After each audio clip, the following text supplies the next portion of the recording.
અમદાવાદ શહેરમાં સામાન્ય વરસાદમાં જ ઠેર ઠેર ભૂવા પડવાની અને વાહનો ફસાવાની ઘટનાઓ સામે આવી છે। ખાસ કરીને જે વિસ્તારોમાં યુટિલિટી લાઇનો માટે ખોદકામ કરવામાં આવ્યું હતું ત્યાં કોન્ટ્રાક્ટરો દ્વારા યોગ્ય પુરાણ અને વોટરિંગ ન કરાયું હોવાથી આ સ્થિતિ સર્જાય છે। ચાલુ વર્ષે શહેરમાં અંદાજે 150 જેટલી જગ્યાએ ખોદકામની કામગીરી કરવામાં આવી છે, જ્યાં ભવિષ્યમાં પણ જમીન બેસી જવાની ભીતિ છે। આ ગંભીર બાબતને ધ્યાનમાં લઈને સ્ટેન્ડિંગ કમિટીના ચેરમેન દ્વારા અધિકારીઓને કડક તાકીદ કરવામાં આવી છે।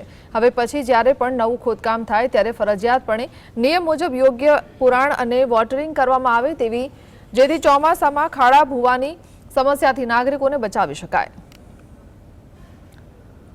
150 જેટલી જગ્યાઓ પર વોટર ડ્રેનેજ અને જે કામ કરવામાં આવે છે, જેને કારણે એ જગ્યા ઉપર સેટલમેન્ટ થવાની શક્યતાઓ રહે છે।